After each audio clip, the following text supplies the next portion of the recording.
नमस्कार, सिद्धीज किचनमध्ये आपल्या सर्वांचं मनापासून खूप खूप स्वागत। आज आपण चमचमीत भरलं कारल्याची रेसिपी पाहणार आहे। भरलं कारलं बिलकुल कडू लागत नाही आणि चवीला इतकं छान लागतं की कोणाला जर कारलं आवडत नसेल ते देखील आवडीने खातील। तर चला मग आपल्या रेसिपीला सुरुवात करूयात। त्यासाठी भरलं कारलं करण्यासाठी मी इथे काही कारले घेतले आहेत।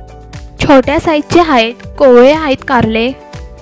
हे आपल्याला कट करून घ्यायचे आहेत, मधून पूर्ण कट करायचे नाहीये, फक्त मध्ये कट द्यायचं आहे आणि यातले जे बिया असतात त्या काढून टाकूयात। बघा या प्रकारे कोवळं आहे कारलं, पण ज्या थोड्याशा बिया दिसतात ते काढून घेते मी। तुम्ही जे लांबडे साईजचे कारले असतात ते देखील वापरू शकता, पण त्याचे तुम्हाला एकदम तुकडे करून घ्यावे लागतील। मी सगळ्या कारल्यांचे बिया काढून घेतले आहेत। आता यामध्ये आपल्याला हळद मीठ टाकायचं आहे। अर्धा चमचा हळद घेतलेली आणि 1 चमचा मीठ मिक्स करून घेतले आहे व्यवस्थित आणि हे व्यवस्थित कारल्याला लावून घेऊयात। जास्त प्रमाणामध्ये लावायचं हळद आणि मीठ। नंतर आपल्याला कारले धुवायचे आहेत, त्यामुळे मिठाचा जो खारटपणा आहे तो होतो कमी। वरून थोडंसं हळद टाकते अजून।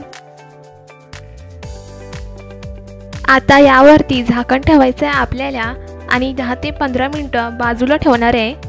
तुमच्याकडे जर जास्त वेळ असेल तर 2 तासांसाठी तुम्ही ठेवू शकता।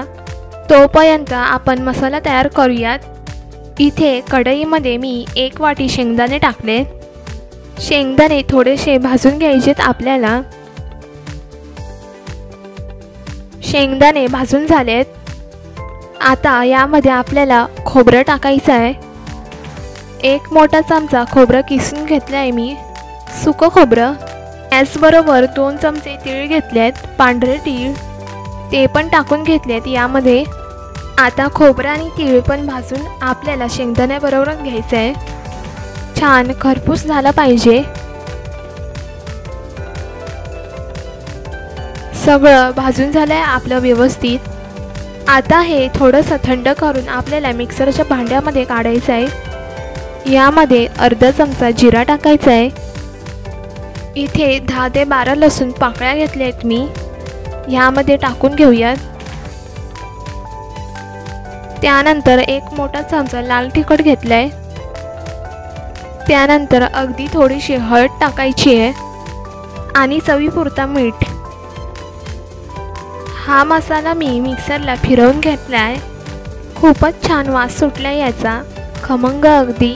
बघा, आणि एकदम जास्त बारीक नाही केला, थोडंसं जाडसर आहे।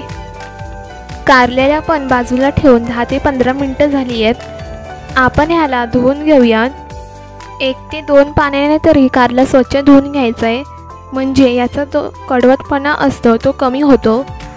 हे इथे कारले मी 2 वेळा पाण्याने धुवून घेतले स्वच्छ। आता चाळणीमध्ये काढून घेऊयात। आता ह्या कारल्याला थोडंसं उकडवून घ्यायचं आहे। मी इथे गॅसवरती थोडंसं पाणी तापायला ठेवलेलं होतं। आता त्यावरती चाळणी ठेवायची आहे। त्यानंतर झाकण ठेवायचं आणि 10 मिनिटं आपल्याला वाफ काढून घ्यायची आहे। कारली शिजले पाहिजेत, फक्त वाफ काढून घेतली आहे मी। हे बघा, कारलं शिजलंय छान। तर हे कारले थोडेसे थंड होऊ देऊयात। त्यानंतर यामध्ये आपल्याला मसाला भरायचा आहे।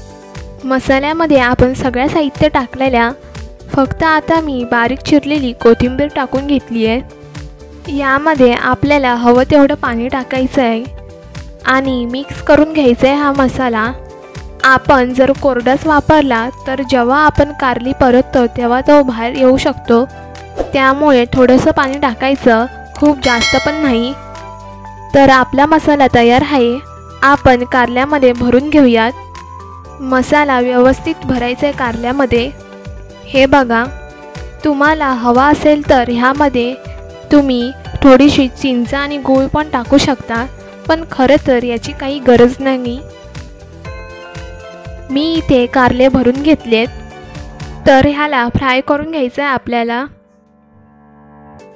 त्यानंतर तव्यावरती तेल टाकून मी कारले हे थोडेसे फ्राय करून घेतले आहेत आणि ह्याचा कलरसुद्धा चेंज झाला आहे, हे तुम्ही पाहू शकता। तर आता हे कारलं मी एका प्लेटमध्ये काढून घेते। तर अशा पद्धतीची भरल्या कारल्याची रेसिपी आपली तयार आहे। हे तुम्ही चपाती बरोबर किंवा भाकरी बरोबर सुद्धा खाऊ शकता आणि भरल्या कारल्याची चव अप्रतिम लागते। तर मित्रांनो, तुम्ही अशा पद्धतीची रेसिपी जरूर ट्राय करून बघा। कशी झाली आहे कमेंट बॉक्समध्ये नक्की कळवा। जर तुम्ही आमच्या चॅनलवरती नवीन असाल तर आमच्या चॅनलला लाईक करा, शेअर करा आणि सबस्क्राईब करायला विसरू नका। धन्यवाद।